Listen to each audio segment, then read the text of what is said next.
Dua Lipa has been blowing up across the globe since 2016, topping the charts with her pop hits. But before she even released her debut album, she'd already rose to fame in her parents' home country of Kosovo and had been making music for most of her life. Dua has already won Grammys and doesn't seem to be slowing down anytime soon. And despite coming from a creative family by nature, she's already developed a style and sound all her own. Well, if you want to know more about the story and lifestyle of Dua Lipa, then stay tuned because we'll get into all of that and more here for you on Famous Life.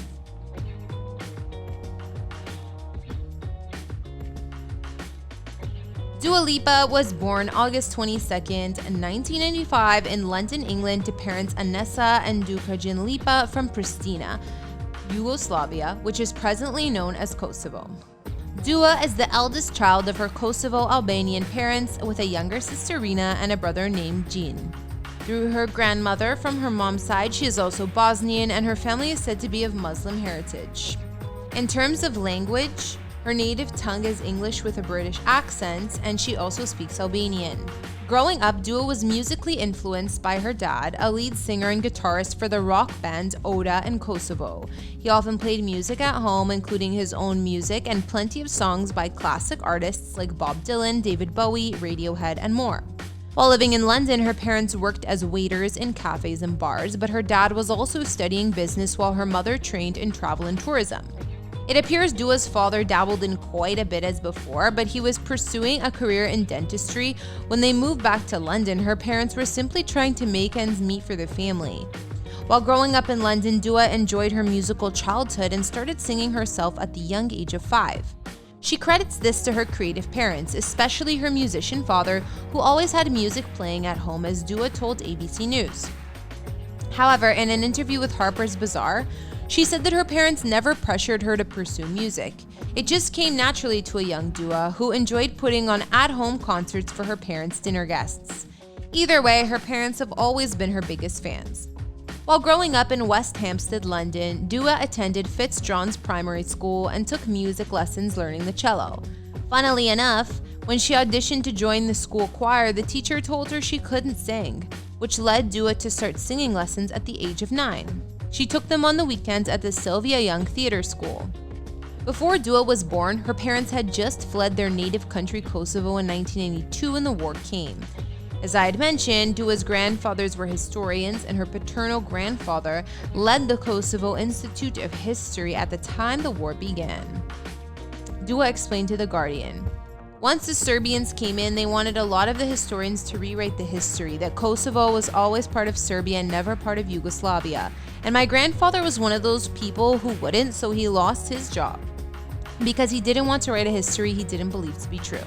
Since Dua was already involved in her heritage, she was excited to move to Pristina, the capital of Kosovo, in the 2000s, despite being the new girl in school in a new country. The new area she lived in was much safer than the London neighborhood where the Lipas had previously lived, allowing Dua to go out with friends and explore the city, bringing her even closer to her heritage. While there, she attended Milenumi Itrete School and started to seriously consider her career in music, going to concerts with friends at the age of 13. After attending her first concert, she soon discovered rappers such as 50 Cent, her second concert, and Snoop Dogg. In an interview, she said basically in Kosovo, people only really listen to hip-hop. At this point, Dua's father also worked for a telecom company which helped bring popular concerts to Kosovo. While Dua enjoyed her time living in Kosovo, she realized that the UK would be better for her to pursue a music career. She explained how small the music industry in Pristina was, saying, "It's so small, you send a CD to the radio station and give CDs to your friends, and the song would be played on the radio. A lot of it was word of mouth." Well, at the age of 15, Dua moved back to London completely on her own. She moved in with an older friend who was in grad school, which made Dua's parents feel much safer about the move. In London, she continued school, finishing her education at Parliament Hills Girls' School while attending the Sylvia Young Theatre School part-time. Soon enough, though, Dua decided to focus on music full-time. When she opted for music over university, her parents were skeptical but supportive. And these days, they travel with Dua whenever they can, keeping the worldwide superstar as grounded as possible to her roots in London and Kosovo. Dua told Elle magazine about her two homes. Both places are part of me. So much of what I do is in twos. I feel like my dual heritage, being from two places at once, with all of those things trickling into the other, is what makes me me. Well, now that Dua had moved back to London, you're probably wondering how she hit it big. While she was reportedly known in her home of Kosovo, now it was a whole different ballgame. In her teens, she took to SoundCloud and YouTube to upload her songs, as social media seemed to be the easiest way to reach an audience. She posted videos of herself covering songs by artists like Christina Aguilera and Alicia Keys. At the same time, when she was 16, Dua also started modeling, signing with an agency, but only to propel her closer to her dreams of being a singer. She modeled for the ASOS online shop, Topshop, and more, but it was a short-lived career. She was only in modeling to get contacts. However, her plan did work in a sense, as she got a role playing a singer in an advertisement for the X Factor in 2013, where she got to cover the song Lost in Music. Dua also then got herself a producer and manager. As a young artist, she continued to build a formal portfolio to show off her music skills and soon began receiving messages from producers offering her to use their studios. Eventually, while she was working as a waitress in a bar, Tap Management, directed by Ben Mawson and Ed Millett, also the agency that represents Lana Del Rey, discovered Dua and her unique voice and offered to manage her. Her lawyer actually introduced her to Ben Mawson and discouraged her from signing another publishing deal offered to her. Tap also offered Dua a monthly salary to leave her job and focus solely on recording music. When she started writing music and getting her creativity flowing, Dua had told Clash that she wanted to sound like a combination of J. Cole and Nelly Furtado, a style that she's now dubbed dark pop. During one of her studio sessions with Tap, Dua co-wrote the song Hotter Than Hell, which would eventually lead to her record deal with Warner Brothers in 2014. Millett said about this, "Dua was really smart. She signed to Warner Brothers partly because they didn't have a big female pop artist and they needed one. They really wanted her, so she had the focus of the team from day one." In 2015, Dua Lipa released her first single, New Love, and her second single, Be The One, had success in Europe, even reaching #1 in some countries. Her first tour in the UK and Europe commenced in January 2016 and went on until November of the same year.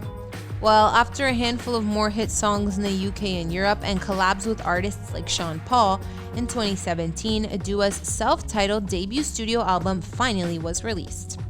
Its sixth single, New Rules, became her first #1 in the UK and charted the top 10 in other countries, including Canada.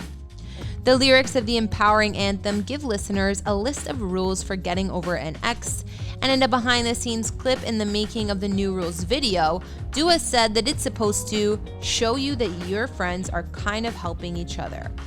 They are the ones that are preventing you from making a mistake with this guy. In December of that year, Dua was the most streamed woman of 2017 in the UK by Spotify, and further had 4 of her singles reach the UK top 10 that year. Dua Lipa began working on new material for her second album in early 2018, and in April she released the single with Calvin Harris, One Kiss, which also proved to be a massive chart topper. She revealed that she spent that year in the writing process for her second album and commented the sound for this album would be a nostalgic pop album that feels like a dancer-sized class. Following the release of its lead single, Don't Start Now, Dua's second album, Future Nostalgia, and the tour that went along with it were announced in late 2019. And as you might remember, this single of hers blew up too.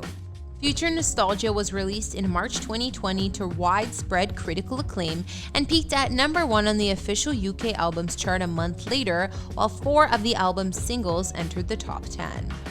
Dua has had a lot of success as one of the biggest new pop artists, and throughout it all also did some modeling once again. She not only has done a couple of collaborations with shoe company Foot Locker, she's also graced the covers of multiple high-profile magazines. She made her runway debut of Versace's Spring-Summer 2022 show at Milan Fashion Week, which was also soundtracked by songs from her Future Nostalgia album. Since the release of her last album, Dua has collaborated with the likes of Kylie Minogue, Elton John, and the late rapper Pop Smoke, as well as launched the self-made hub and podcast Service 95. Well, I think we can all agree that the global superstar Dua Lipa is only just getting started. She's had multiple hit singles in the last few years and has been named Best New Artist at the 2019 Grammys, which is well deserved. As for what's next for Dua, she's already confirmed that she's hard at work on her upcoming third album, teasing to fans they'll be in for a surprise with her new material. We may have to wait a while for this next album since Dua said that she's not in a rush, but she's busy with plenty of other things too. 2022 is looking to be a stacked year for Dua Lipa as she'll embark on her world tour in support of future nostalgia. She's also set to make her acting debut in the spy thriller Argylle alongside the likes of Bryan Cranston, Samuel L. Jackson, and many more. Dua will even be providing original music for the title track and score. Thanks for watching this video. Don't forget to subscribe to Famous Life and leave a comment for who you'd like us to feature next.